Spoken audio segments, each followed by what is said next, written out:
Hello guys, Bagaga here, and the archetype era is slowly coming to an end, so I think it is a good idea to make a few videos about the entire archetype era, and we're gonna start this series with a video about the top 10 most disappointing decks of the archetype era. These are all decks that either completely underperformed and everybody was hyping them up, everybody thought they would be really powerful, they would have a huge impact in the metagame, and they didn't. Or archetypes that were treated very badly by Konami. So one last thing that I have to mention before we get into this list is that there are around 70 archetypes of the archetype era, and I did take into consideration also all the archetypes that got legacy support like Blue Eyes or Dark Magician. So let's start the top 10 list. At place number 10 we have Spirals. This is an archetype that had a lot of potential, especially with Quick Fix, because Quick Fix is so incredible, especially in combination with machine duplication. And everything that the archetype basically needed after the last support wave is a consistent way to get Spiral cards into the graveyard. But they never got this. And that's really disappointing, and the archetype could definitely see some meta play if that was the case, if they had such a card. So that's why they are at place number 10 on the list. At place number 9 we have Darklords. Darklords did very well in the OCG, and then they came to the TCG and they did nothing at all. A really disappointing archetype, because everybody thought after doing so well in the OCG that they would at least be the same in the TCG, but it didn't work out. At place number 8 we have Invoked, and when I read Alistair the Invoker and Invocation, I thought this deck is gonna be splashed to every single deck in the entire metagame. We're gonna see this deck from now on at least 1 year, and it's gonna be every single where and every single deck, every single person on the universe is gonna play all the fusions, triple copy of Alistair and one Invocation at least in the main deck, but that didn't happen. And that's everything you need for a really disappointing archetype that was really overhyped and that people thought would do very well. Let's move on to number 7, and here we have Dark Magician. So Blue Eyes got decent support, but what about Dark Magician?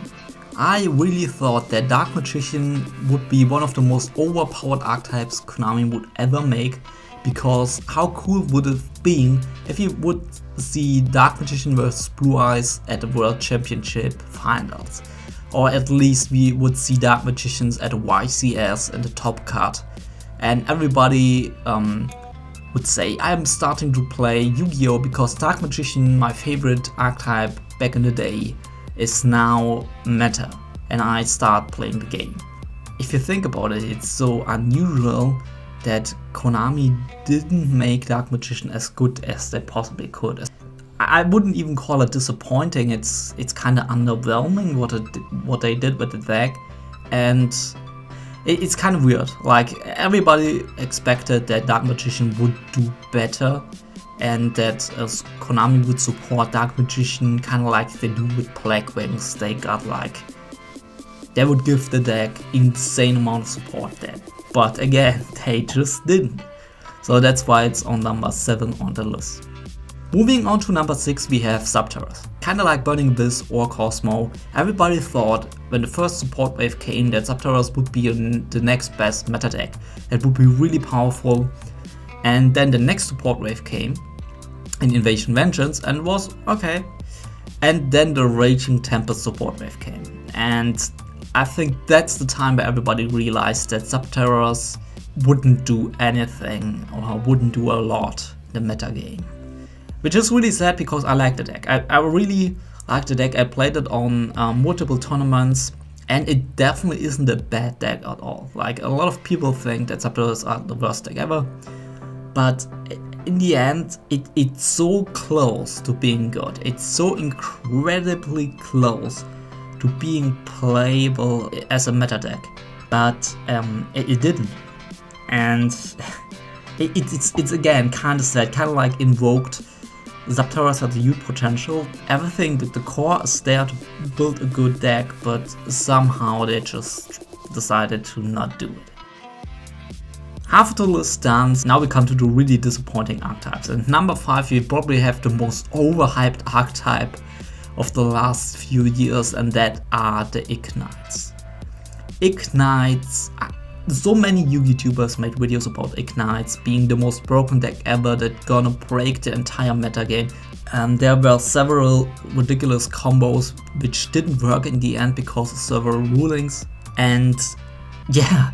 Everybody thought that Ignites would summon number 86, the heroic Challenger XYZ monster with the ridiculous effects first turn like 99% of the time, which again wasn't the case. Also, they completely overlooked that Ignites don't have any defense at all, so if you strike them once, or if you activate like Martial Spectre Tempest, they're completely gone. They can't do anything. It's like, yeah, we can basically summon like 4 monsters at the same time, but that's it. We can't do more, and they were overhyped. They just could only fail. Next up on the list at place number 4 are DDDs. DDDs got delayed several times. The structure deck came out half a year after the OCG release and the TCG, or I think even later. Several cards were just thrown into random booster sets from time to time, and every time the DDDs were at their peak in the OCG, you couldn't play them at full power in the TCG, and this repeated over and over and over again. It's so sad how Konami treated this archetype, and when we finally got DDDs, they were good like for like 2 weeks, and then they sucked again. I don't understand how you can treat an archetype that bad. It's kind of like Fluffles in the last few weeks with Frightful Patchwork. So now we come to the top 3 picks, and at number 3 we have Crystons. I just have to put Crystons on this list because Crystons are the main archetype that is made for the metagame in Invasion Vengeance, and if you look closely at the other decks that should be on one power level with Crystons, like for example Metal Foe, Zodiac and True Draco or True King, you slowly start to realize that there's a massive power level difference between Crystons and the other decks that I just talked about. In my opinion, the main problem is that Crystons got not enough synchro monsters. If they got like a level 6 and a level 7 synchro monster, they would have done something, because they are just so slow, and the only thing that they can do is interrupt your opponent's plays. But you have to play so far ahead, you have to be really smart to play this deck. They didn't even give the deck a good spell card, they only have like traps, so Crystons didn't do well. And now at place number 2 we have, in my opinion, one of the worst archetypes that we got in the last years, which is Armorphage.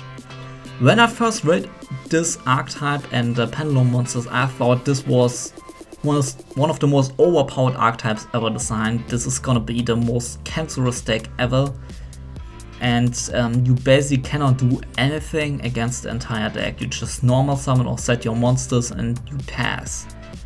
But then it turned out that Armorphages are really bad and they have a lot of problems, especially with field control. And the deck is really slow and it has a hard time dealing damage. It's a really bad deck, and even though you could splash a few Armorphages into a Pendulum deck and do stuff with them, a pure Armorphage deck is just bad. It's actually good that this deck is as bad as it is. Just imagine for a second going to a tournament and 99% of the players would play Armorphages against you. Like, that would be awful. And the number 1 worst, most disappointing archetype of the ArcV era is by far, in my opinion, Destiny Heroes. Yes, it's very debatable, and I probably get a lot of hate for putting Destiny Heroes right there because they are not really an ArcV archetype, but they got a lot of support cards during the ArcV era that were designed to make the deck playable. I'm not even saying that they should be in the metagame, but just the pure fact how bad those cards are. Every single one of them just shows me that this is one of the worst support waves that an archetype ever got, period, in the history of Yu-Gi-Oh! I cannot remember an archetype that got additional support. Like, I don't know how many cards they got, I think like 7 or 8 cards that all are so ridiculously bad. There's just no way I can look over this and not just put this deck at number 1. Okay, so this is the top 10 list of the most disappointing archetypes of the ArcV era. I hope you enjoyed this list. So let me know your thoughts in the comments below. Don't forget to like and subscribe to the channel. Help small channels grow. It's really important. And till next time, bye.